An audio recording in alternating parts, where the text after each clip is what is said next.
Well, we're still in St. George at the Color Country Model Railroad Club's open house. I look forward to this every year. Well, for one thing, just as the weather starts turning nasty in the northern part of Utah, it's really nice down here in southern Utah. And it's not blazing hot like it usually is either. Moreover, this is one of the most beautiful parts of the world. It's just gorgeous Oh, here. it's my favorite part of the world. So it's just plain fun to come down here. Anyway, this week we're looking at the model railroad of Bob Jarvis, which is a regular O-scale two-rail railroad. I've been acquainted with Bob Jarvis for, I don't know, something like 1,000,000 years. Way back when, I couldn't even tell you just when, probably in like the early 1980s or something. A bunch of us got together and said, let's do O-scale because that would be fun. And we kind of became known as the O-scale guys. And I wanted to build the equipment, but I had no interest in building a railroad. But we came up with the idea to build a big modular railroad that we could take to the train shows. And then Bob said, well, I'm not doing anything in my tile shop and there's all this open space. Let's build it in there. So we started building this gigantic modular railroad in his tile shop. Since then, Bob has moved around quite a bit, but everywhere he goes, he builds a new railroad. And this is the second or third railroad he's built here in the St. George area. Keep 4 trains up there. I've got 2 headed east and 2 headed west.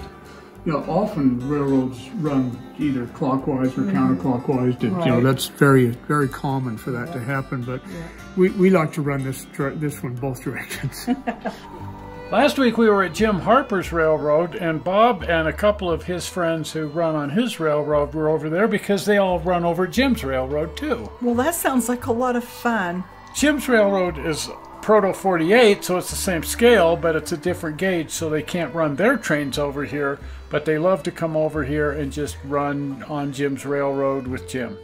Of course, by the time you're seeing this video, this railroad will be partially dismantled. It's moving to Oregon. Which is a good thing. They can keep it in some one way or form.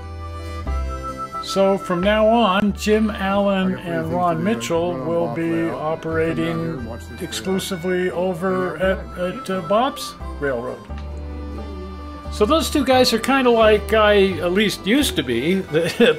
They like to build O-scale equipment. They just don't really have a desire to build a railroad. And these guys are building some of the most amazing models. They are, and I really like his shelves.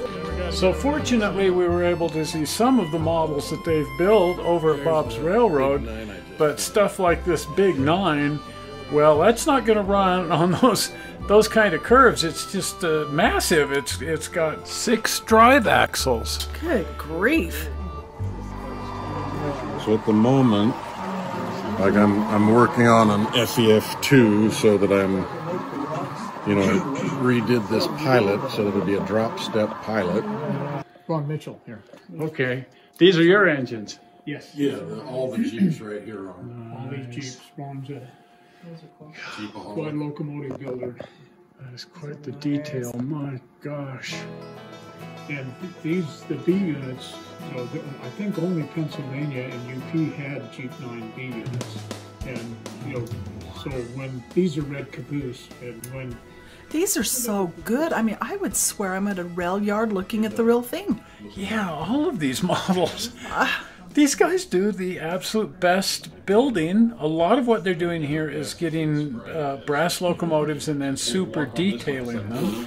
A little bit of scratch building here too, but most of what you're seeing here are commercially produced brass engines that have just been highly, highly detailed.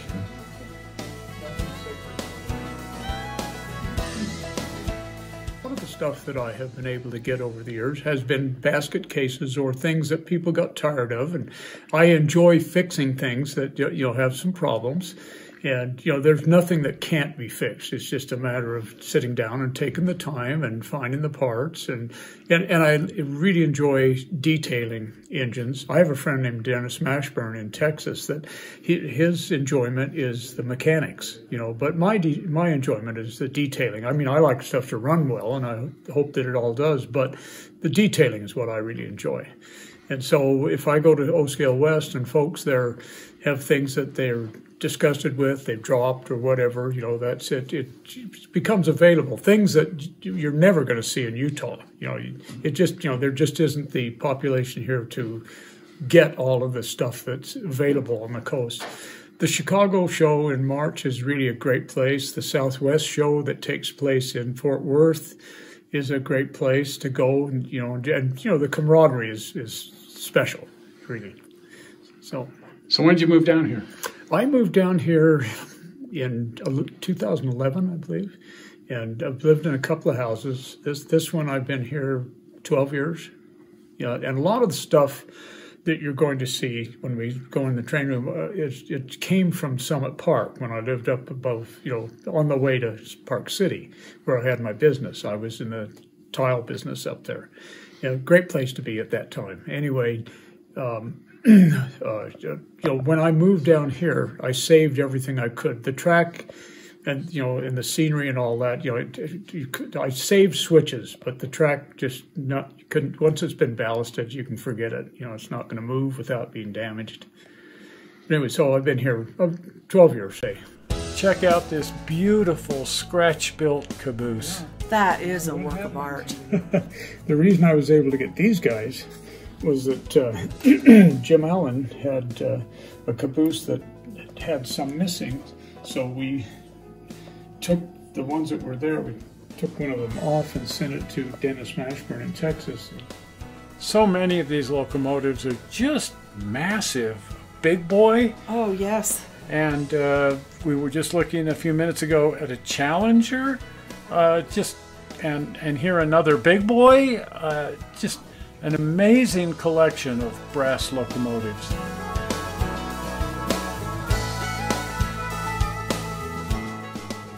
Everywhere we look, there's another display case full of models. Yeah, I just, and stunning. One of the things that blows my mind is these are all from the era from when I was young. First generation diesels and steam locomotives from that exact 1950s era. So as I'm looking at this, it's a clomp down memory lane too. Oh yeah. And I guess that's part of the fascination, is recreating something that we grew up with. Exactly.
And then there's the railroad. That is impressive. Oh my, I just, one of the things they've done here that really sort of blew my mind, I've seen this before and I really like it, the bench work is about 5 feet off the ground. Yes. So the stuff is right at eyeball level, and then if you have to do a duck under or something, it literally is just a duck. You just kind of duck a little bit, you go right underneath it. The downside is if you need to uncouple something or change something that way, put something on the track, you have to step up on a little stool in order to do that. But you know what you do? You do that. Exactly. It's easier to step up than get down on your hands and knees. Yeah, and I really appreciate the ability to duck under without crawling. The main yard here is the theory is that mainline trains, they pass through here and go over to the holding tracks, and our branch line and locals come out of here and go around and spot cars and pick up cars. That's the theory. It's always made sense that a model railroad should have something to do. It shouldn't just go around in circles. There really should be a reason for it to exist. And in this case, it's the idea is, even all of us guys, yourself included, after a while, you watching a train go around, you kind of get bored. So it's good to knock some cars around and, spot some cars and all of that. That's really a lot of fun. So anyway, what we thought we'd do is run a local and go up and drop some empty cars up the coalition and pick up a load and bring it back down. Something interesting, because Bob spent so much time in Park City and living in Summit Park, what he's modeled here is the Park City branch of the Union Pacific from Colville out to Park City. We did a video on the last run of this line. Here's a link to that. But they've chosen to model the operations on that short little branch line that ran out to Park City and the Silver King Coalition Mine. Park City is one of the most picturesque little places, and I shouldn't say little because it is growing by leaps and bounds these days. Yeah, everyone wants to live there. Right, the ski resorts are handy, and yeah, it's wonderful. Film festival. Exactly. But this railroad was serving that area through the 1970s, and long before there were film festivals. Right.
I think the centerpiece of the railroad is the Silver King Coalition Mine Tipple. Right.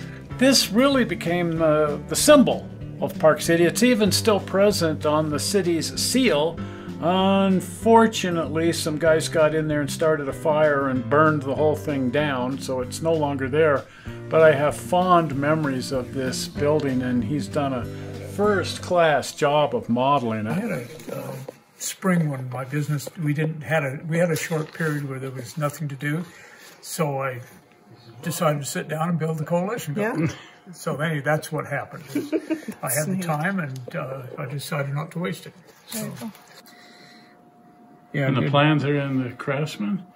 The Craftsman did an article on it. So, and, here we go. See, and then all I had to do was take it to the, Staples and had it, enlarged to O scale. So that's really cool. A lot of work. Yeah. Well, this is the engineering report from the state of Utah. Excuse me, Karen. Mm-hmm. And, Anyway, you can get that from the state of Utah, and it tells you all about it. Very helpful. And here we go. 1901. You know, this is really neat. I love to look at old pictures of these things, and despite the fact that it burned down, the fact he can model it brings it back to life. It really does. Just again, it's a living photograph. Right. And I have such fond memories. One of the things that he pointed out to me that I did not know is that the reason there are two entrances here to the Tipple is where ore was offloaded on one side, coal was delivered to the other side. There's a bucket gondola, if you will, that runs from this building up to the mine, and I, always figured, well, that's how they got the ore down from the mine, but the buckets were loaded in both directions. Buckets going downhill had the ore, and buckets going uphill were loaded with coal, taking coal up to the steam engines that ran the power plant at the mine. Well, that's efficient. Isn't that neat? These towers are still there. There's a ski lift right alongside it. I was just going to say, they're probably using it for a ski lift these days. I think they may have considered that, but it's got brand new poles right next to it that are the ski lift. But the original towers are still there right alongside the ski lift. Bob was able to find plans in an old issue of Model Railroad Craftsman in HO, and then he took those to a printer and had them blown up to O scale. Bob took the plans and blew them up to exact O scale, and so he just worked off his plans that were... Since the operation here involves taking ore from this tipple, but also delivering coal to this tipple, then it's necessary to have the coal mine where they're going to be picking up the coal. Is that based on a prototype? Yes. That again, that was, I believe that's a Campbell also, and it's ancient. That kit. Recently, what I've done is I've just identified the car. It's a WP. It happens to be a U.S. Hobbies car, and that's the car number, so that we can run the cars empty, and then when they get up, we can fill them up. I really enjoyed having flat cars with loads on them and hoppers with loads. So their regular operations here consist largely of picking up coal here at the coal tipple and delivering that to the mine, but also they have mainline trains arriving in the large yard up there representing the Union Pacific main line at Colville, and then bringing trains down the Colville branch to the Park City area as well.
So you may have noticed that these trains don't have sound systems in them. And that's because Bob has never seen fit to change anything over to DCC. He's been running his railroads on DC forever. Works just fine. Well, and I think it's an individual preference, you know, more power to him. Well, you know, and if you're people that like to build a lot of locomotives, that's just one less thing to have to worry about, assigning all these channels and going through all of that. They can just build a DC engine, put it on the tracks, and run it. And there's something wonderful about that level of simplicity. Oh, absolutely.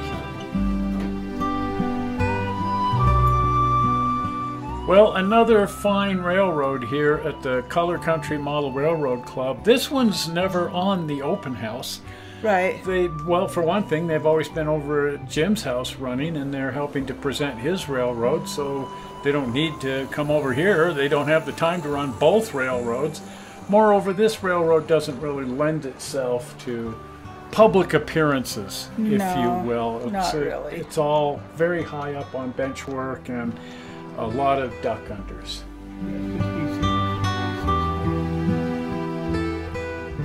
Well, if you're not a subscriber to the channel, please subscribe. Doesn't hurt, doesn't cost you anything. All you have to do is click on the subscribe button.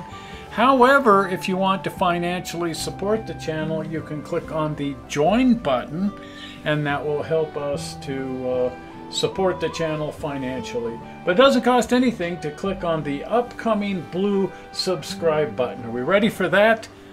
Zoink! Right there, the subscribe button. Well, we're not sure how you found this video on the internet. We hope you didn't find it boring, and we'll see you here on Tuesday with some fun. We'll see you then. We'll see ya. Bye-bye. Bye.